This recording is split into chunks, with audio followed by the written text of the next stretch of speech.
वसीम रिजवी की किताब मोहम्मद का 9वां अध्याय है, जिसका नाम है मोहम्मद का जन्नत का सफ़र।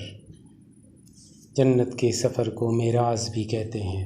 मोहम्मद के मेराज अर्थात रात में जन्नत के कथित सफ़र के बहुत सारे किस्से हैं। इब्न इशाक, जो मोहम्मद की जीवनी लिखने वाले लेखकों में अव्वल माने जाते हैं, उन्होंने मोहम्मद के साथियों, खासकर उनकी बीबी आयशा के द्वारा बताई गई कहानियों के आधार पर इन रिवाज़ों के बारे में लिखा है।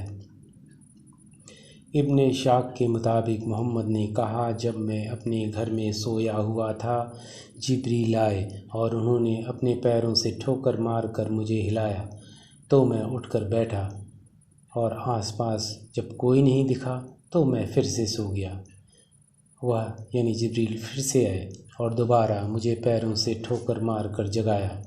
फिर मैं उठ बैठा पर आसपास कोई नहीं दिखा। फिर तीसरी बार जिब्राइल आए और मेरी बाँह पकड़कर उठाया। मैं उनके साथ खड़ा हो गया। वह मुझे मस्जिद के दरवाजे के बाहर ले आए। वहाँ एक अजीब तरीके का सफ़ेद रंग का जानवर खड़ा था। इस जानवर का आधा शरीर खच्चर का और बाकी गधे का था। इसके दोनों ओर पंख थे, जिसकी सहायता से वह अपने परों को हिलाता था और जितनी दूर देख सकता था उतनी दूर आगे पैरों को मारता था। मुझे इस पर बिठाया। फिर वह फरिश्ता मुझे अपने शरीर पर रख कर ले चला। जब मैं उस जानवर पर बैठने जा रहा था तो विदा करने लगा। इस पर जिब्राइल ने उसकी गर्दन पर अपना हाथ फेरा और बोला, तुम रसूल के साथ ऐसा व्यवहार कर रहे हो, तुम्हें शर्म नहीं आती है? अल्लाह की नज़र में मोहम्मद से बढ़कर सम्मानित कोई नहीं है। क्या इससे पहले मोहम्मद कभी तुम पर सवार नहीं हुए? नहीं ना। फिर इस तरह का गलत व्यवहार क्यों कर रहे हो? उस जानवर ने शर्म से सर झुका दिया और उसका पूरा शरीर पसीने से तरबतर हो गया। वह खड़ा हो गया ताकि मैं उस पर चढ़ सकूं, यानी कि वो बैठा हुआ था और वो उठ नहीं रहा था। तब फिर जिब्रील के फटकारने पर वो खड़ा हुआ और मोहम्मद उस पर बैठ सके। इब्न इशाक आगे लिखते हैं, रसूल और जिब्राइल अपने रास्ते जा रहे थे। जब वे जेरूसलम के मंदिर में पहुँचे तो वहाँ उन्होंने पैगंबर की सोबत में इब्राहीम और ईसा मसीह मिले। रसूल ने वहाँ इबादत में उन सभी का इमाम बनना स्वीकार किया और प्रार्थना करवाई। फिर मोहम्मद के सामने 2 कटोरे आए, जिसमें से एक में शराब और दूसरे में दूध भरा हुआ था। रसूल ने शराब का कटोरा छोड़कर दूध का कटोरा ले लिया और पिया। जिब्राइल ने कहा, मोहम्मद, तुम दुनिया के सबसे सत्य और प्राचीन धर्म की प्रकृति के रास्ते पर चल रहे हो। तुम्हारे अनुयायी भी इसी मार्ग पर चलेंगे। तुम्हारे लिए शराब हराम है। इसके बाद रसूल रात में ही मक्का लौट आए।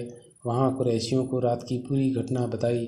अधिकांश लोगों ने मोहम्मद की कहानी को बकवास बताया और कहने लगे कि कारवां को मक्के से सीरिया जाने के लिए 1 माह और लौटने में 1 माह लगता है।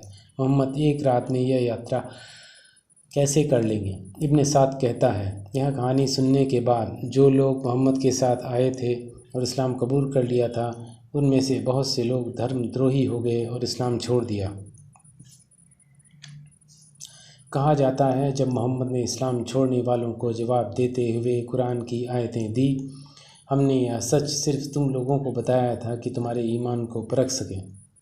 एक और हदीस कहती है कि मोहम्मद के दावे को परखने के लिए अबू बकर ने उनसे जेरूसलम का वर्णन करने को कहा, और जब उन्होंने वर्णन किया तो अबू बकर बोला, सत्य है, मैंने परख लिया है कि तुम अल्लाह के रसूल हो। यह स्पष्ट नहीं है कि क्या अबू बकर ने कभी जेरूसलम देखा था।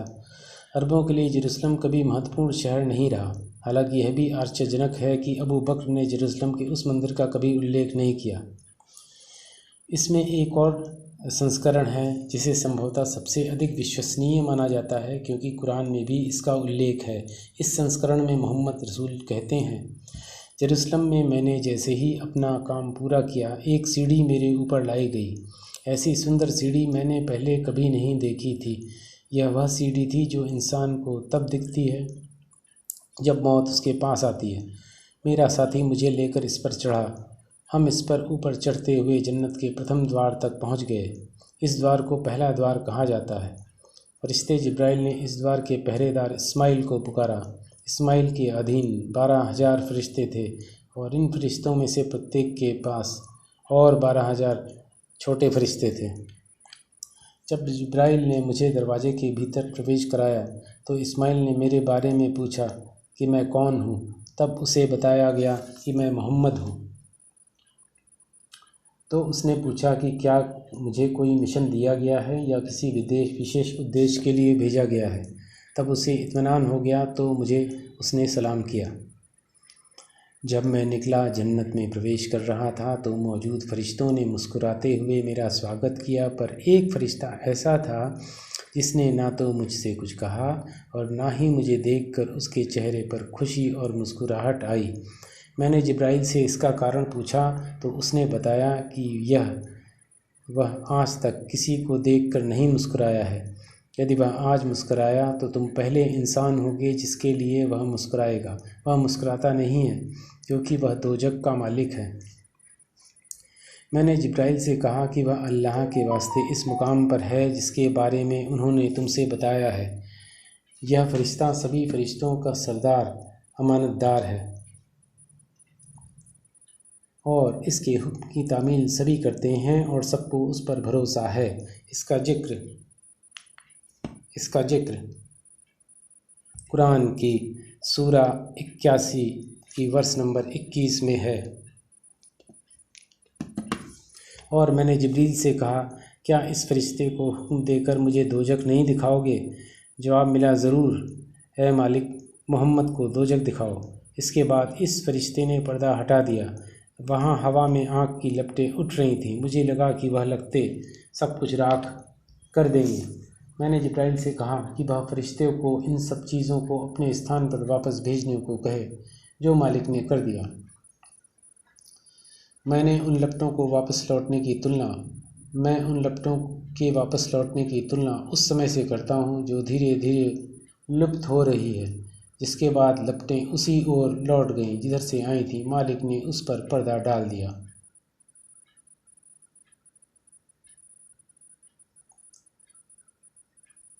जब मैंने जन्नत के पहले दरवाजे के भीतर प्रवेश किया तो एक व्यक्ति को बैठा देखा जिसके सामने से इंसानों की रूहें गुजर रही थीं। किसी से वह बहुत अच्छे से बात करता है और कहता है, तुम अच्छे इंसान की आत्मा हो, जबकि दूसरे से गुस्से से कहता है कि तुम बुरे इंसान थे और तुम्हारी आत्मा भी बुरी है।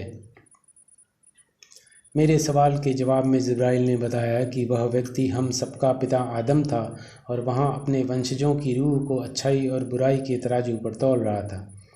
जब वह किसी मोमिन की रूह को देखता था तो खुश हो जाता था और जब किसी गैर मुस्लिम को देखता था तो उसको घृणा होती थी। वहाँ मुझे ऊँट की शक्ल जैसे इंसान दिखे।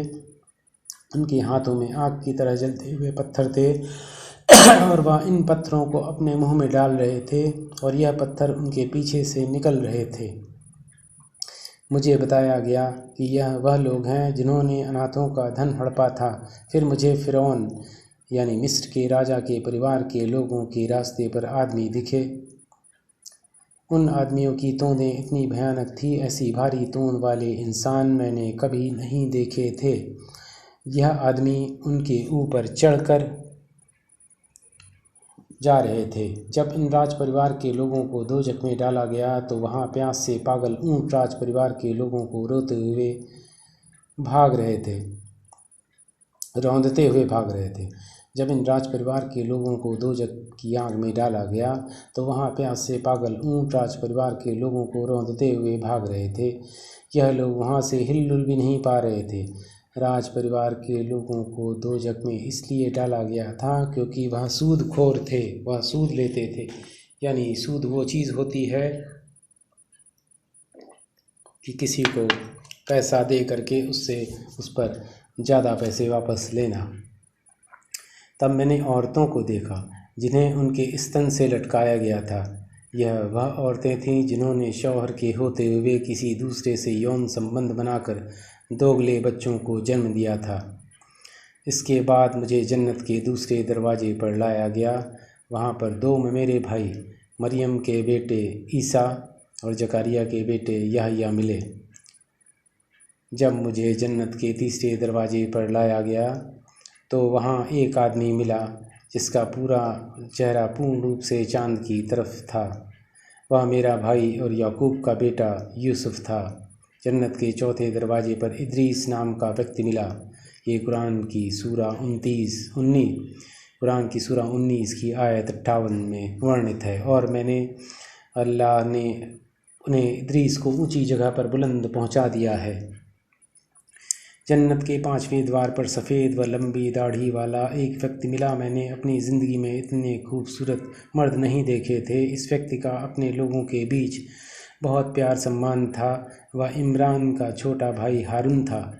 छठी जन्नती दरवाजे पर शानुआ यमनी कबीले के लोग जो लंबे चौड़े होते हैं के जैसी टेढ़ी नाक वाला काला सा आदमी मिला। यह आदमी मेरा भाई और इमरान का बेटा मूसा था। फिर मैं जन्नत के 7वें दरवाजे पर पहुंचा तो मैंने देखा कि अदन के बाग में स्थित एक बहुत बड़ा महल है। गेट पर सिंहासन पर एक आदमी बैठा है। इस महल में प्रतिदिन 7000 फरिश्ते भीतर जाते थे और वह क़यामत के दिन तक वहाँ से बाहर नहीं निकलेंगे। मैंने इससे पहले अपने जैसा कोई इंसान नहीं देखा था। यह मेरे पिता इब्राहिम थे।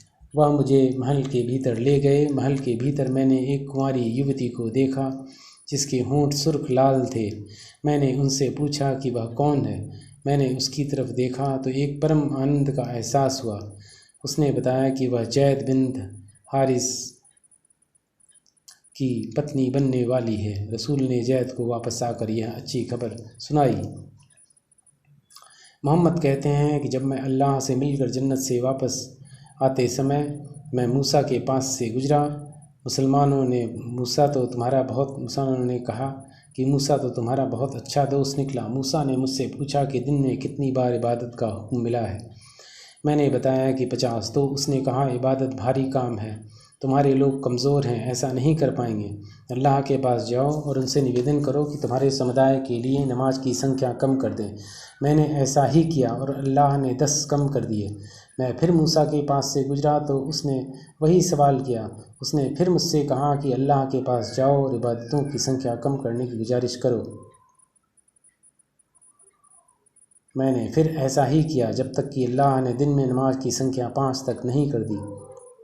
साथ ही अल्लाह की रात के वक्त नमाज न पढ़ने की छूट भी दे दी। हालांकि मूसा ने इसके बाद भी मुझसे अल्लाह के पास जाने या नमाज की संख्या कम करने की दरख्वास्त लगाने की सलाह दी, लेकिन मैंने कहा कि इतनी बार जा चुका हूँ कि खुद मुझे शर्मिंदगी महसूस हो रही है।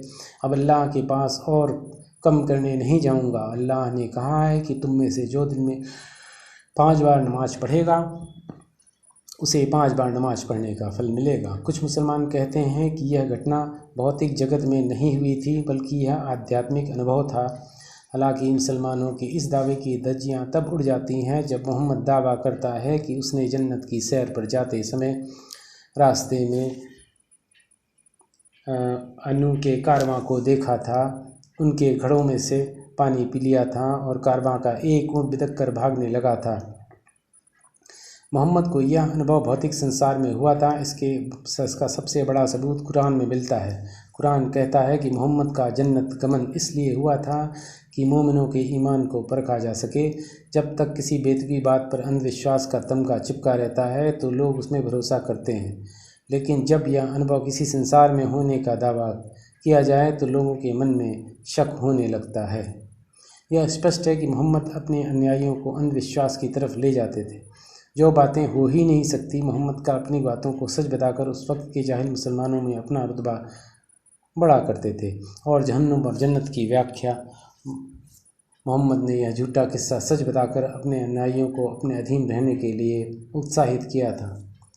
मोहम्मद द्वारा किए गए आसमानी सफ़र का वैज्ञानिक विश्लेषण विज्ञान और धर्म दोनों में कोई तालमेल ही नहीं है।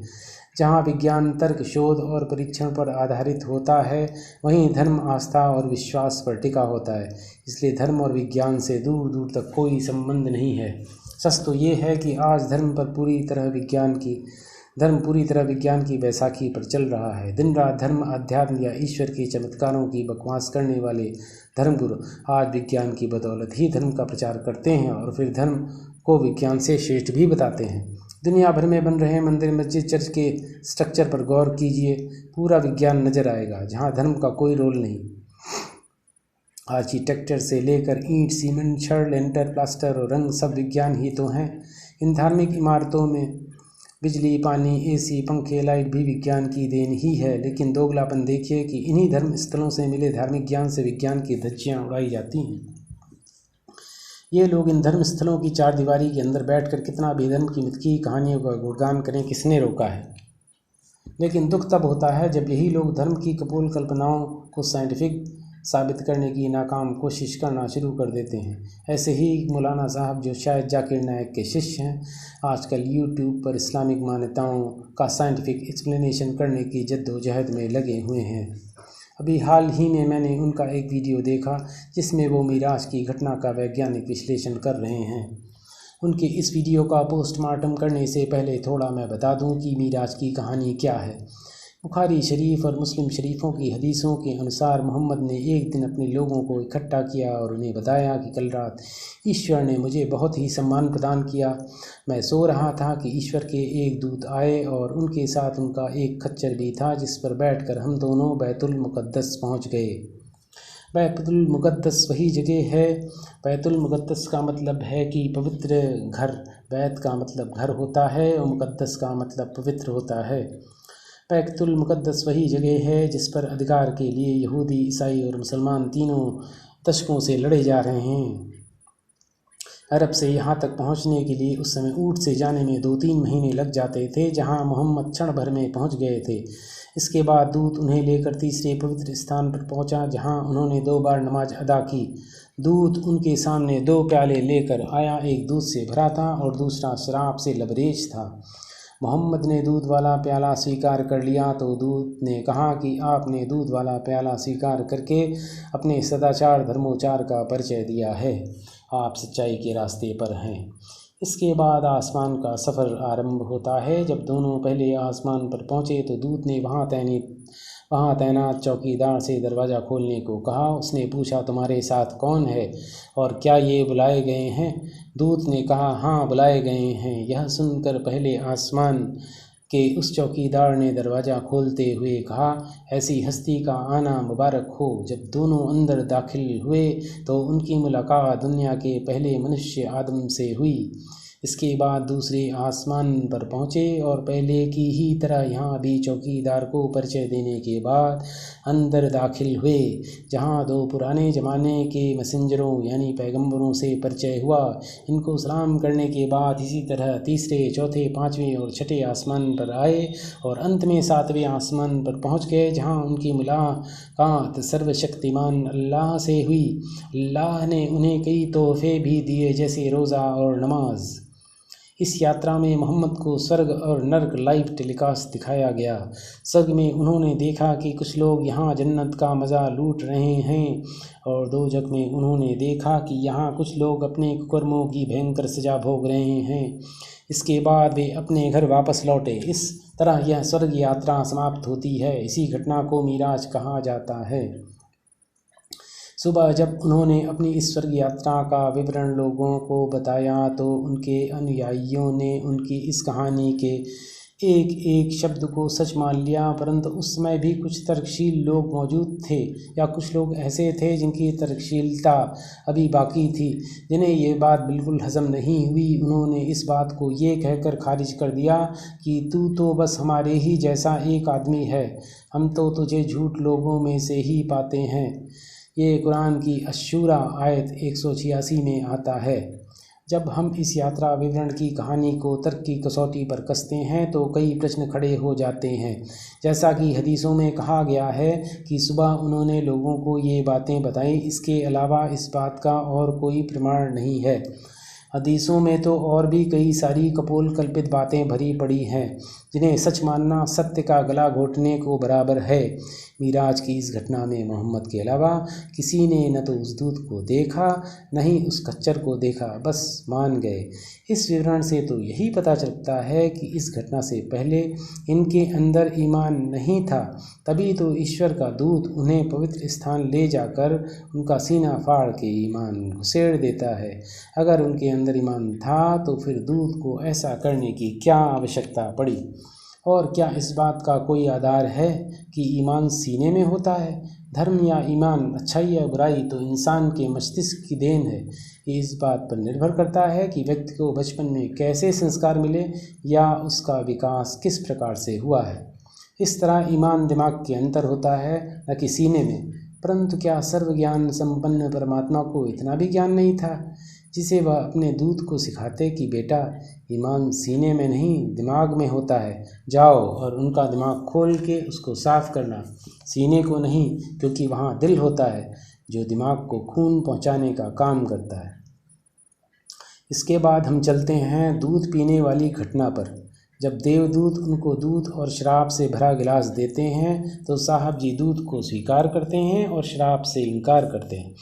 इस पर दूत कहता है कि शराब को मना कर निश्चय ही आपने धर्मोचार का परिचय दिया है। अब इस घटना पर भी कई प्रश्न खड़े हो जाते हैं, जैसे कि जब दूत उनका सीना धोकर ईमान घुसेड़ देते हैं तब तो आदमी धर्मोचार ही करेगा ना।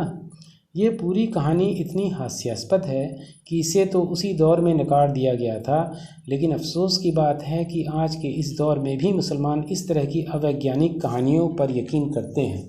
इस पूरी घटना में 7 आसमानों का जिक्र बार बार आता है। गौर करने वाली बात है कि एक आसमान से दूसरे आसमान के इस हवाई सफ़र में हर आसमान का एक दरवाज़ा है और उस दरवाजे पर एक पहरेदार बैठा है जो आने जाने के लिए आसमान का दरवाज़ा खोलता है। हदीसों की इन बातों से मुझे आश्चर्य नहीं होता, क्योंकि इनमें कल्पनाओं की भरमार है। मुझे हैरानी तब होती है जब इन मिथकीय बातों को विज्ञान से जोड़ने की कोशिश की जाती है।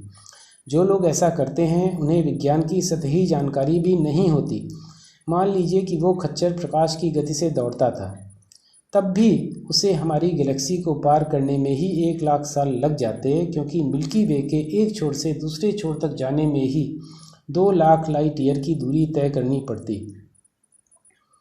और प्रकाश की गति से चलने के बावजूद भी उस खच्चर को हमारे यूनिवर्स के आखिरी छोर तक पहुंचने में 7 अरब साल लग जाते, क्योंकि ब्रह्मांड के एक छोर से दूसरे छोर की दूरी 13 अरब 70 करोड़ प्रकाश वर्ष की है। तो इसका अर्थ यह हुआ कि वो खच्चर लाइट की स्पीड से भी यूनिवर्स के आखिरी छोर तक यात्रा नहीं कर सकता। रही बात वार्म होल की, तो उस फरिश्ते से वार्म होल बनाने की उम्मीद भी कैसे की जा सकती है जिसे इतनी भी समझ न हो कि ईमान दिमाग में होता है।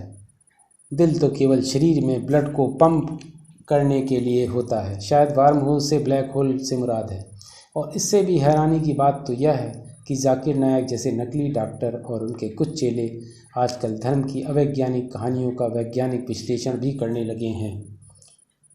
हालांकि इस हरामखोरी में सभी धार्मिक गिरोह माहिर होते हैं। कमाल की बात तो यह है कि जिनकी बुनियाद ही झूठ पर टिकी है वो लोग विज्ञान की बातें करते हैं। वाह, दुनिया के तमाम धार्मिक गिरोह और उनके एजेंट मिलकर अपने धार्मिक ज्ञान से एक माचिस की तीली तक जला नहीं सकते और बातें करते हैं प्रकाश की गति को मात देने की। इतना समझ लीजिए कि धार्मिक कहानियों में सिवा बकवासों के ऐसा कुछ भी नहीं जिसे आप विज्ञान की संज्ञा दे सकें। इनका विज्ञान से कुछ भी लेना देना नहीं है। विज्ञान निरंतर खोज की एक प्रक्रिया है जिसमें पहले की चीज़ खारिज होती है और नई चीज़ शामिल होती है। जिस दिन वो ईश्वर को खोज लेगा उसे स्वीकार भी कर लेगा। झूठ और शोषण पर आधारित धर्म ही दिन रात ईश्वर के होने का राग अलापता है, लेकिन अफसोस कि कोई भी धर्म आज तक उसके होने का एक भी सबूत नहीं दे पाया है। धर्म नहीं होगा तो धर्म द्वारा पैदा की गई घृणात्मक, द्वेषपूर्ण, झूठी और घिनौनी मानसिकता भी नहीं होगी। और जब ऐसी अमानवीय सोच ही नहीं होगी तब राजनीतिक और सामाजिक व्यवस्था मानवता पर आधारित होगी, जिसमें नफरत के लिए कोई जगह नहीं होगी।